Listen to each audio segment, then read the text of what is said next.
It's time to accelerate. Hi, I'm your host, Andy Paul.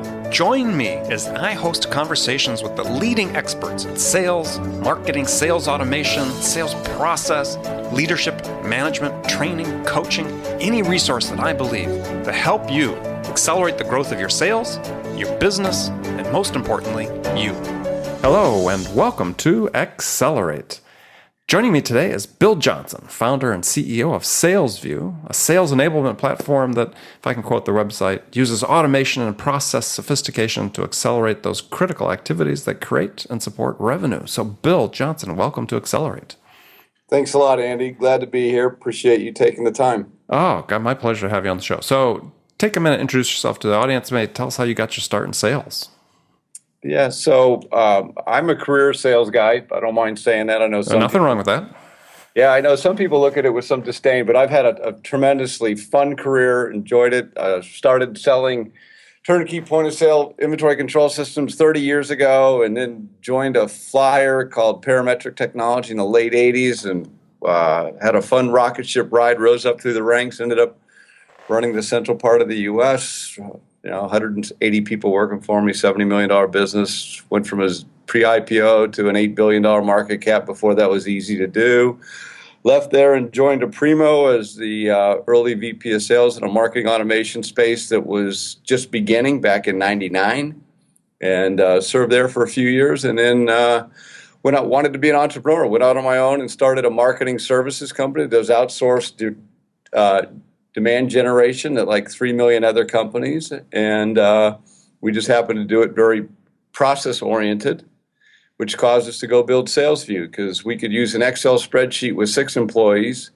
We couldn't use an Excel spreadsheet with 20 employees, and now we've got 80 employees that work in that business. And it was the launch pad for building SalesView, which we like to think of as the leading platform for sales process automation.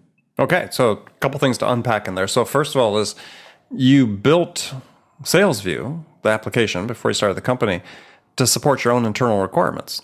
Exactly. Okay. And so that then became the proving ground for it. And then it sounds like you still have that part of your business. We do. It's a separate legal entity. I've got a team that runs it. But the advantage is it's a great petri dish for SalesView. I mean, as the case in point, it's focused on B2B lead generation, right? Yep, lead generation. We logged 4.4 million calls to 1 million accounts over the past 5 years.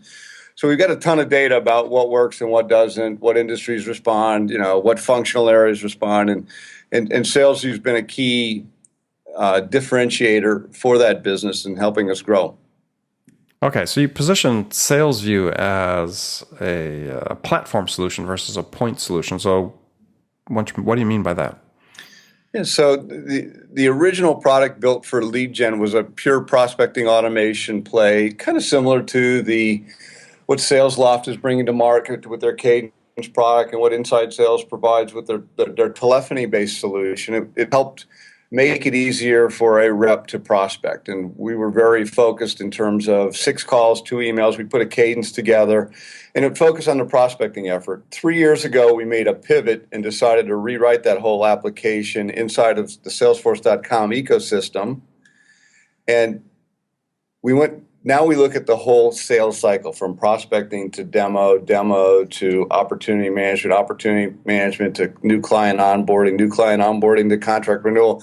And we take a look at the whole picture and allow clients to automate all the manual tasks that they try to do or try to get their team to do in Salesforce. It just doesn't work very well. We just make it a lot easier to do that and provide some structure and some rigor and some scalability across the organization. So what are some of these tasks that you automate that are sort of the standard tasks? So at the prospecting phase, it's about, calls and emails. I got to reach out and touch somebody, because we do know that, from 4.4 million calls against 1 million accounts, the average person doesn't pick up the phone on the first dial. As a matter of fact, the average connect rate in a B2B environment today is about 8% of the time. So that says 92% of the time, you got to leave a voicemail, you hang up, and you try to call back another time. And, there's all kinds of statistics out there that say the average rep quits after 1.5 or 2 attempts because they assume somebody's not interested. What we know is people are busy. If you or I responded to every voicemail that was left, we'd never get our day job done. And so what we do is we provide a platform at the prospecting stage that says, hey, 6 calls, 2 emails. Now we get somebody interested, and they go to a demo or a discovery call or a site survey, depending upon what your call to action is. Well, I just want to step back for a second. So you create a cadence, just 6 calls, 2 emails, or 6 emails, 2 calls, excuse me. Or was it 6 calls, 2 emails? It was 6 calls, 2 emails. 6 calls, 2 emails, sorry. Yep. And short-term memory loss here. And so, how's that different from, let's say, the other products that are out there than supporting similar cadence type development? Yeah, so the first thing is we're native inside of Salesforce, so we don't integrate, which was what everybody else does. You basically map your fields, you map your lead, contact, account, opportunity objects over to your solution. We work inside of Salesforce, so it takes us about 30 minutes to bring SalesView up in a Salesforce.com customer. And then because we've got a 12-year history of doing this as an outsourced B2B provider, we actually provide 6 of the best B2B prospecting plans as a best practice. Not that it's going to work for everybody, but the idea is let's get them to the 80th percentile better, faster, quicker. Because right now, if you're not using any sort of a tool, it's the wild, wild west. Everybody is doing things on their own. Mm-hmm. If I get 10 reps, I got 10 ways of doing it. I could have one rep who just does nothing but send emails. I could have another rep who, trolls LinkedIn trying to find somebody and may make 10 dials a day. And you may have somebody who's killing it, making 100 dials a day and moving it along. And there's no rhyme or reason. Yeah, or vice versa, right?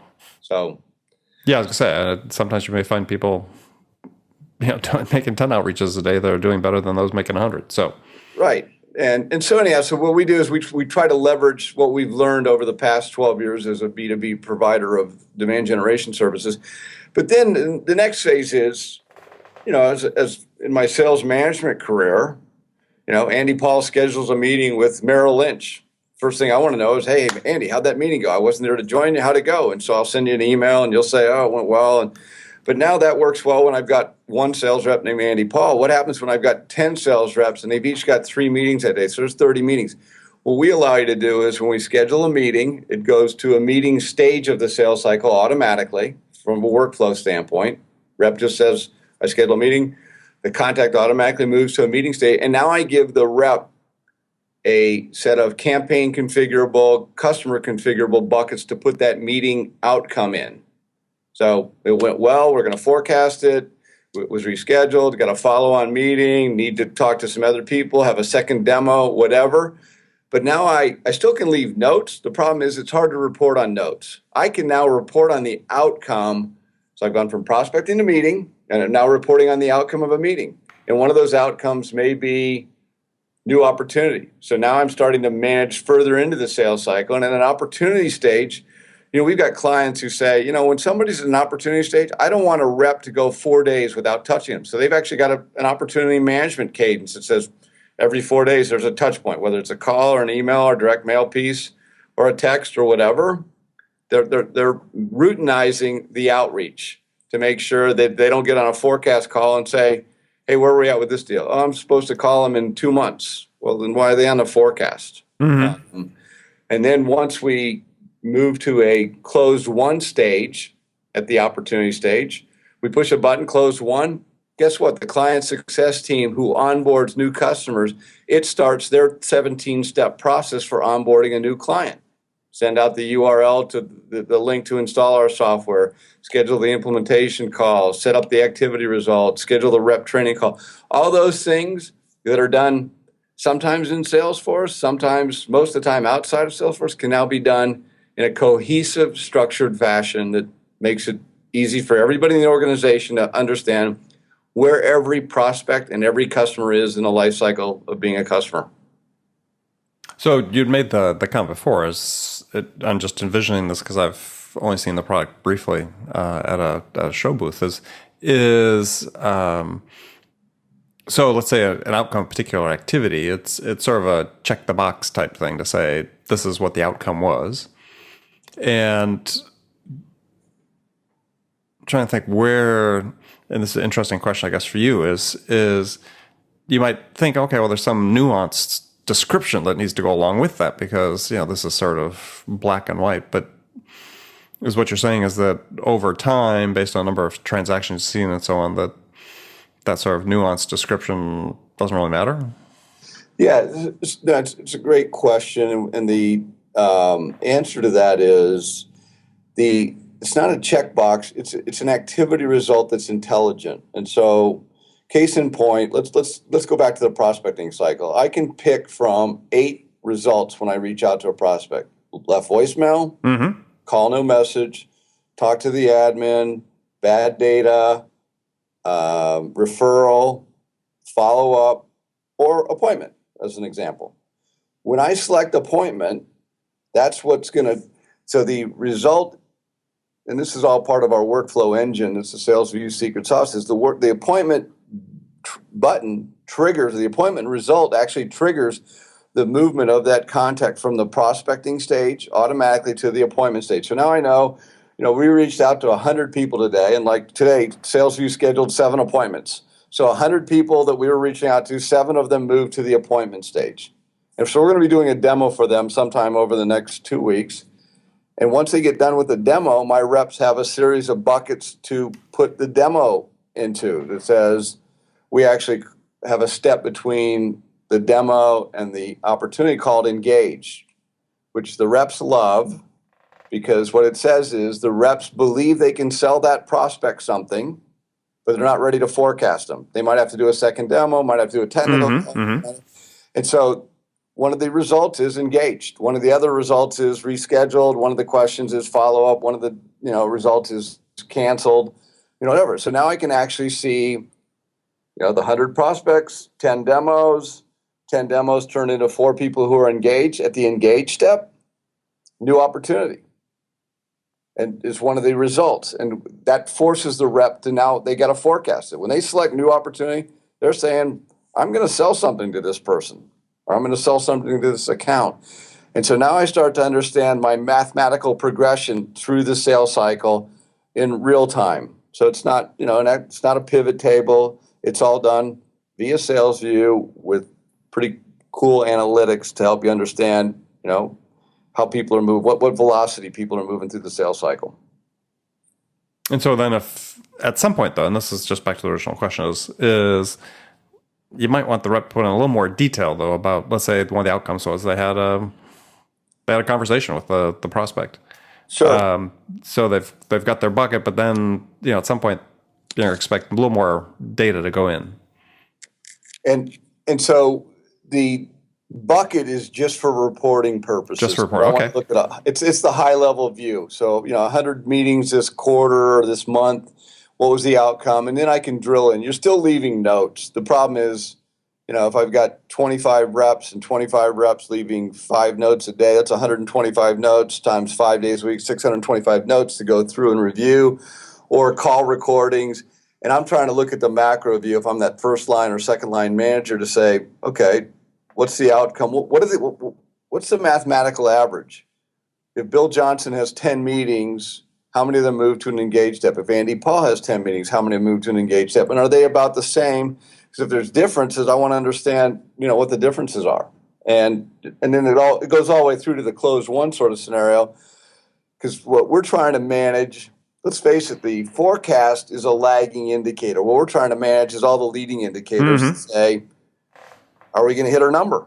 Do I have a problem with a rep? Do I have a rock star that I need to think about promoting because he's cracked the code? And if so, how's he doing it? Yeah, no, I get that. So, yeah, your manager could actually use the reporting to tell them which ones to drill down on, or yes. Should, right? Exactly. That's the point. Right. Versus trying to sift through 625 call notes. Exactly. Interesting. Okay. So you'd written this article. It's a very good blog article. You talked about using Salesforce automation to create a lean sales process. It was on your website. I liked it, and it's sort of starts with the premise that really sales leaders really don't understand their metrics. Yeah, I had this conversation with another person yesterday, and it is pretty fascinating because you you and I are a couple of dinosaurs. We go back to the days. Hey. I'm a dinosaur. I won't say that to you. Before I always tell people, I started selling stuff before Al Gore invented the internet and the caveman found fire. But the fact of the matter is, part of the reason why the Parametric Technology Sales Organization experienced so much success was from the CEO on down. Every rep understood that they needed to do 4 demos a week. If you talk to any PTC alumni, they'll tell you we had to do 4 demos a week, and we had a very structured sales process with 6 key features that we talked about in every presentation we did, and nobody deviated from it. And so the metrics were pretty simple. It was, and the math behind it was such that we knew that if a rep did 4 demos a week, we closed 25% of those customers at some point in time. Maybe not that week, maybe not that month, maybe not that quarter, but those people came around and bought our solution. And so, this idea of metrics and the approach to metrics managing your sales team, it's one of the discovery questions we ask when we show SalesView is, what are the key metrics that you pay attention to? What key metrics do you hold your team accountable to? And when somebody says, you mean besides quota? We don't really have any. We quickly disqualify them from, a potential SalesView customer, because if we have to go educate sales leadership on the value of metrics, we look at it that it's probably not a good fit for us. That person may not be in that role very long. But when a company says, we've got dials per day, number of meetings we're supposed to get to, number of qualified deals when they have those sort of things, it's typically a sign of a pretty well-oiled, well-run sales machine. And what we do is, by automating all the manual processes and tasks in Salesforce and making it easy, and then giving some pretty cool analytics, it makes for a good fit. It's a win-win for both of us. Yeah, so you use a manufacturing metaphor, which is not unusual in sales. You got inputs and outputs that you expect to have a certain level of output for a certain investment of input. But interestingly, not enough sales leaders, my experience, make that connection. They may even understand some of their numbers, but they don't draw the right conclusion from starting really at the top of the funnel straight through to the bottom. Is what's this investment yielding me in terms of output? Exactly, and this is the challenge in the selling environment today, because I just published a post on LinkedIn a couple days ago talking about what I call vanity metrics. And you and I met at the American Association of Inside Sales Leadership Conference in Chicago. Great event. And a couple of the keynotes were done by what I would consider quasi competitors of SalesView, and in both cases, companies. They both talked about the best time of day to call a prospect. And I call that a vanity metric. It sounds good. How about daylight? Thursday at 9 a.m. Hey, guess what? Thursday at 9 a.m. is the best time to call somebody, or Tuesday at 4 p.m. Well, the last time I looked, my guys are working 50 hours a week. I don't know what I do with that data. I mean, Thursday at 9 a.m. And the funny was, one of them put up a graphic that showed the connect rate increased from 12% to 13%. So it increased 8%. But you're still got an 88 to 87%, you're not reaching them, And so I don't know that I'm going to structure my day around 9 a.m. on Thursday being the best time to call, because, I still got a 1 in 12 chance of reaching the end user. And so to me, as a provider of solutions, and as a guy who really likes the sales profession, I want to have actionable, accountable metrics that we can use and we can share and we can manage our business by. If I see, coming back to some of the earlier discussions, if I see a rep who's not picking up the phone and not, sending any emails, not doing any activity, that's pretty easy to manage, and you hire a new rep and you say, hey, I'm expecting X number of dials per day and X number of emails. Boom, pretty simple. But now I start to understand what's it like to say, what's the conversation rate? And we're promoting this concept called the math of sales, which our customers are really buying into in a big way. And it's this concept of, reps do activities. They have conversations. The goal of those conversations is to convert a customer into somebody who's interested and raises their hand. And whether it's a new prospect or a cross-sell, upsell candidate, it's somebody who's raised their hand. And those are pretty easily defined metrics. What we do is we take and analyze what's it take to gain one conversion. How many activities, how many conversations to gain one conversion? We've got some wonderful examples, good and bad, at SalesView. We purchased a list that was bad, and it was over 1,000 activities and over 100 conversations to gain one conversion. Our corporate average right now is 40 activities for 4 conversations for one conversion. So this purchase list was 40 times worse. It was 40 times worse. That's actionable information. We got our money back from the vendor. It was a horrible list. But as I look at various trade shows, and you and I were talking about the value of some various trade shows out there and events, does it make sense to go spend that kind of money there? What's the return on investment? What's the math of sales for that event versus some other events I can invest in? The AAISP event, wonderful math of sales. Great opportunity for SalesView. Right. So this math of sales, sort of based, I believe, on Vern Harnish's like cash conversion cycle, right? I mean, how long does it take a dollar of investment to work through your process and come back in the form of revenue and profit? Which it seems like there's another aspect of that, though, that I want to explore with you here, is that, I don't know if you read my friend Mike Weinberg's book, Sales Management Simplified, came out a year ago, or not quite a year ago, and documents this trend is that sales managers are sort of becoming, not across the board, but I mean a trend he sees with sales managers becoming sort of metrics jockeys as opposed to sales managers. And I see with that sometimes the danger of acceptance of outcomes or metrics that seem like they should, on the surface, it should be really their focus should be to improve those, right? I mean, one of the things that you talked about, you got 4 conversations out of 40, or 4 conversations out of 40 outreaches, and closed one of those. Is how much time do managers spend saying, okay, this is sort of where we're at, but boy, this 25% close rate really is, if we could change that has a huge impact on our productivity and on our cash conversion cycle and the math of our sales. I don't see enough people focusing on that. I would agree with you entirely, but I think some of it, and so I hearken back to my days as the VP of sales at a Primo. I had 2 reps in the Atlanta office. One of them has gone on to superstar status at Sprinkler and Origami Logic, and just doing a fantastic job. And another rep who I had to let go after 9 months.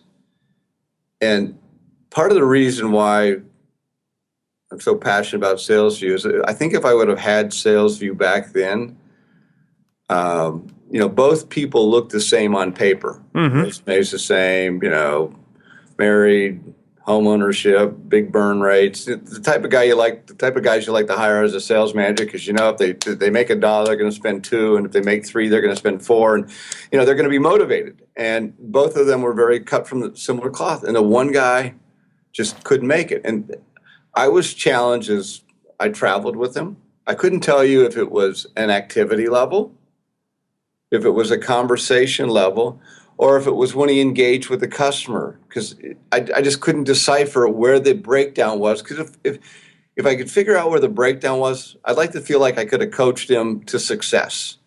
But there just wasn't enough data for me. So back to your point, yes, you can't just be a metric junkie. You have to use the insight to develop your team in the best manner possible. Because, fundamentally, as a manager, that is your role. It's not to manage you got a quota to hit, but the goal is to build up your team and to continue to enhance them so everybody, starts to hit their numbers in a better, faster fashion so they can have the opportunity to move up, you have the opportunity to move up, and you rock and roll. Yeah. Well, and it's sort of one last question I want to ask you before we move on to the last segment of the show, and it's something I find very curious, is that, see, I think that we look at sales productivity all wrong. And so, productivity as it's typically defined in economic senses is a unit of output produced by a unit of input. And so we know, for instance, economically, how many dollars are produced through one average labor hour and so on. Yet we never seem to have this idea about how much revenue we're producing per unit of time. That's a great point. In sales. Yep. And so I harken back to earlier in my career, I worked in an environment where had a defense component to it. So we had to track, even on our commercial side, we had to track everybody's time, including my sales reps. And so I knew by prospect how much time they're spending and how much time we were investing in terms of our sales hours to bring a deal from initial point of interest to close. And so I'm just curious, because you've obviously thought about this deeply and a lot, is why aren't we looking at sales that way? I mean, you're talking about automatically capturing information, right? Yep. To me, that time element is the one that we should be capturing, because that ultimately is productivity. I mean, at the end of the day, it's how much revenue can you produce per hour of sales investment that dictates the top end of your productivity capability. That's a fascinating question, fascinating point. I wish I had an answer for you. I don't. I think part of the challenge is, there's still a fair amount of sales management who just looks at the numbers and says, hey, as long as these guys are hitting their quote, I don't really care how they get there. Yeah, right. Exactly. And I think that's going to change over time, but you still got that's the inherent problem, is because I agree with you. We talk about the fact that if any other functional area in a business, in a manufacturing business, in a healthcare business, in a retail business, operated the way the sales function did, every one of those companies would be out of business. Oh, of course. And part of the problem really is that we spend a disproportionate amount of our focus, especially more so now with the movement toward inside sales, focused on quantity of activities at the top of the funnel, as opposed to saying, well, that's great. We want to have that focus. But once we have a prospect that's identified and qualified, what are we doing to really help that prospect make a decision more quickly with less investment of their time and less investment of our time? You're right. You can think about that. You'll have your back. We'll talk about it some more. Got some standard questions now we're going to ask all my guests. The first one is a hypothetical scenario. In the scenario, you, Bill, have just been hired as a new VP of sales at a company whose sales have sort of stalled out. And CEO and the board are anxious for you to start putting in place the processes to get that turned around. So question is, what two things could you do your first week on the job that could have the biggest impact? I think the first thing I'm going to do is, and I've done this in the past, is sit down with every rep one-on-one and say, what's our value proposition? What's the elevator pitch? You got 30 seconds to tell me what it is we do. Because inevitably, if I talk to 10 reps and I get 10 different messages, that's the inherent problem. And if I talk to 10 reps and it's a feature-based statement, there's no value associated with the discussion. Because I always tell people are going to remember three things at a max, when you have that 30 second. And what are the three things you want to remember? Am I going to double my sales team's productivity? Am I going to help you make your quote? What is it? And then the second thing I'm going to try and understand is what metrics do we have available from our customer base, and does anybody know about them? Because I think coming back to people remember three things. If I tell you, you're working at Qualcomm, and I tell you that Motorola reduced their design cycle time by 38% by using our chips, and you're in the cell phone business, you're going to remember that. But maybe people, does anybody else know that? Right. And so I want to understand what people believe the value proposition is, and then I want to understand from our customers, assuming it's not a new product launch that has no customers, but I want to understand what our customers would say if they, were approached in terms of what they're achieving. And I think that would give me a place to start. Okay. Good answer. All right. So now I've got some shorter or questions with shorter answers required coming up. You can give one-word answers or elaborate if you wish. So the first one is, when you, Bill Johnson, are out selling, what's your most powerful sales attribute? I think the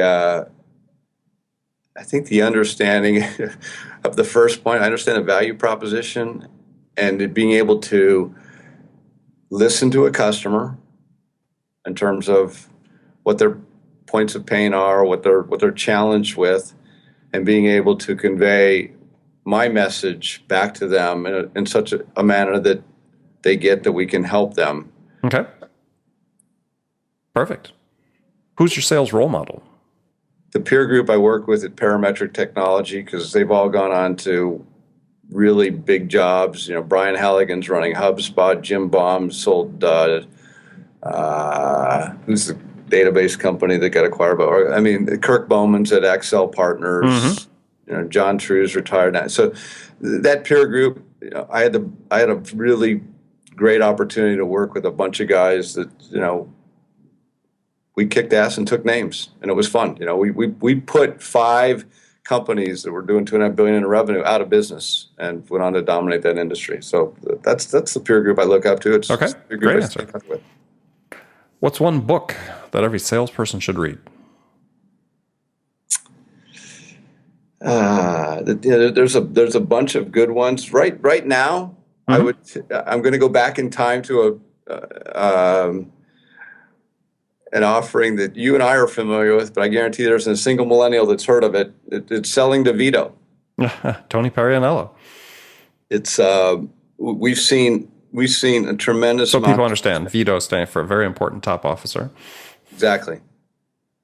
It's just a different approach from the, hey, let's send 100 emails to these guys and see if they engage. Direct mail. It's a process-based approach to sales, but man, it's kind of going back and taking a step back in time, but it's working in this economy. Okay, good suggestion. So last question for you. This is always a tough one for people. Is what music's on your playlist right now? Oh, all the good stuff from the 70s and 80s. Aerosmith, The Who, Eagles. It's all the stuff my kids even like listening to. Oh, sure. It's good music. Doesn't matter what generation it came from. That's good. Well, great. Well, Bill, thanks for joining me. Tell folks how they can find out more about SalesView. They can hit us up on our website, www.salesview.com. Feel free to link to me on LinkedIn. It's I try to be a little provocative with some of my posts and cause you to think a little bit. But the end game is, as somebody asked me the other day, what differentiates you from everybody else? I said, we wake up every morning thinking about how can we help salespeople sell more. That's great.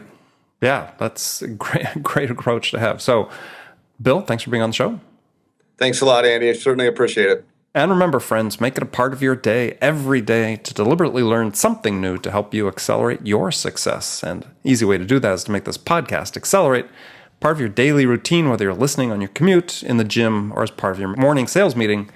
That way you won't miss any of my conversations with top business experts like my guest today, Bill Johnson, who shared his expertise about how to accelerate the growth of your business. So thanks for joining me. Until next time, this is Andy Paul. Good selling, everyone. Thanks for listening to the show. If you like what you heard and want to make sure you don't miss any upcoming episodes, please subscribe to this podcast on iTunes or Stitcher.com. For more information about today's guest, visit my website at andypaul.com.